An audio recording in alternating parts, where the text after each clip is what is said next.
Goeiemôre vriende, dit is vandag maandag die 26ste Mei 2025. Mag dit vir julle 'n wonderlike dag wees wat voor julle uitstrek, ook 'n wonderlike week wat voor julle uitstrek.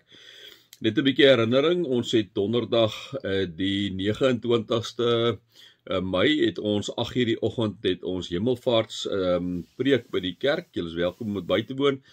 Ons wil jy sê dat jy 8:00 moet kom, maar wanneer jy dan laat kom by die werk en hulle vir jou vra kom jy laat, is dat jy daaroor kan getuig, né? As iemand vir jou vra en hy mos nou vir jou gevra, dan kan jy sê. So 8:00 het ons die hemelvaartsdiens en dan Saterdag ons bazaar die 31ste, al die lekker liewe vriende, kom gerus. Ons begin gewoonlik so hier by 8:30, 8:45 se kant, amptelik 9:00, maar kom ons sommer so 'n bietjie loop maar rond en kom geniet dit saam met ons wanneer ons so lekker by mekaar is. Eerskomende Saterdag, die 31ste. Kom ons raak net so vir 'n wyle stil.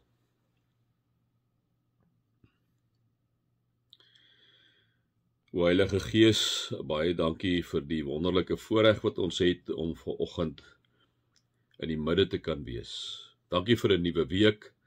Dankie vir nuwe geleenthede wat ons het. Here, help ons ook in hierdie week om dit aan te gryp, dit wat U oor ons pad stuur. Amen.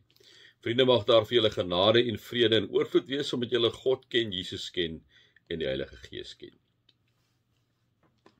Vriende, ons is nou hier in Spreuke 25. Nou, ek wil in Spreuke 25 hier by vers 15 sommer net ietsie met julle deel vanoggend. Hy sê die spreekgedigter sê hier in vers 15: met geduld kan iemand in 'n magsposisie tot ander insigte gebring word. Met geduld kan iemand in 'n magsposisie tot ander insigte gebring word. Vriende, ek dink wanneer 'n mens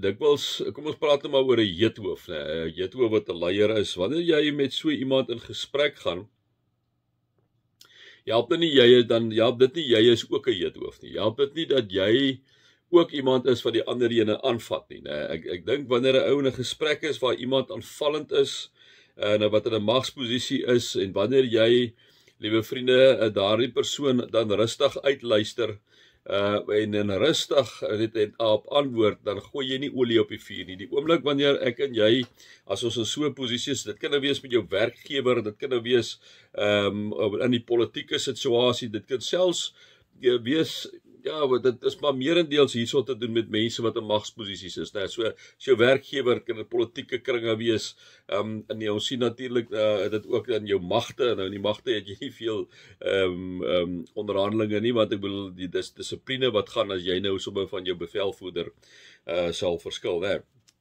Maar as jy nou self, jy kan nie eens 'n troep met jou bevelvoerder verskil nie, maar as jy dan in die range is, kan jy laat die tyd na jou bevelvoerder toe gaan en rustig met hom gaan praat. En met 'n geduld kan iemand in 'n magsposisie tot ander insigte gebring word. Ek dink mense moet daai onderskeidingsvermoë hê om te luister, want jy kry baie mense wat baie vinnig is wat in 'n magsposisie is omdat hy mag het.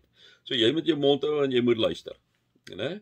En jy weet dit werk deesdae nie meer so nie. En dit is baie keer nodig dat jy daai ou jy is klaar of hy vrou klaar laat praat rustig.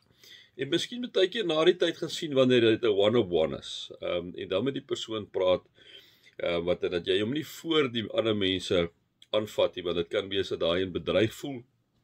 En dan raak hy nog onbeskof ook daarbey saam, né? Maar baie keer dit los, daar's tye, dis waar die onderskeidingsvermoë ingaan, waar 'n ou op 'n baie rustige manier met daai persoon moet praat, né? Met geduld kan hê en eerder vir die persoon teruggooi om te sê, ek wil net doodseker maak dat ek jou reg gehoor het, dis wat jy sê, dis wat jy sê, dis wat jy sê. Gee 'n bietjie daai ou in die magsposisie ook kans om miskien so 'n bietjie af te koel, bietjie rustiger te raak wanneer jy dit vir hom teruggooi, né? Bietjie dink oor, nadat jy het gesê het, laat jy hom dink, jy dink self 'n bietjie. En in daai moment dat jy vir die Here bid en sê, Here, gee vir my wysheid, wat se antwoord moet ek gee? Here, help my op hierdie moment. Dis splitsekondes wat dit gebeur, hè. Here, help my in hierdie moment. Moet ek nou iets sê? Of moet ek hom eerder later gaan sien? En dat die Here vir jou help en vir jou daai aanvoeling gee wat jy moet doen, hè. Maar dit met geduld wees. Iemand wat geduldig is, dink ek, bring dit baie verder in enige konfliksituasie. Ek het in my eie lewe al gesien, ek was so 2 keer al totaal buite koers gewees met iemand. En dit is, that's not good. That's not good. Mens moet altyd baie mooi daarna kyk. Ek bedoel, jy moet eintlik geduld hê, vergeet eers van 'n magsposisie, geduld hê met almal rondom. In die huis ook. As jy 'n man is in die huis, jy het nie mag oor jou vrou nie, maar baie keer is die mans ons nog groter en sterker en hulle kan baie maklik kan van die man so autoritair oorkom, né? En jy sal baie keer sien dat van die vrouens is baie keer geduld met hulle en later wanneer hulle afgekoel het, sal die vrou gaan en rustig met haar man gepraat. Dis iemand wat wysheid het, iemand wat geduld het. Met geduld kan iemand in 'n magsposisie tot ander insigte gebring word.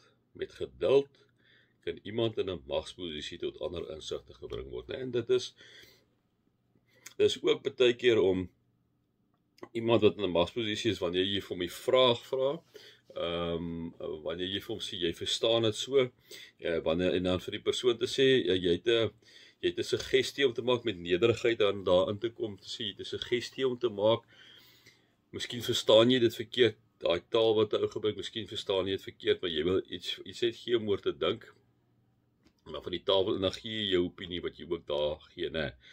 Met geduld kan iemand in 'n magsposisie tot ander insigte gebring word. Nou, ou met 'n magsposisie kan partykeer bedreig voel as hy nie volwasse is nie. As hy volwasse is, dan kan jy eintlik baie lekker 'n gesprek hê, want dis iemand wat dan oop is vir daai wise counsel vir mense om hom of haar te help verder dink, né? Om my 5 sent vandag, vriende.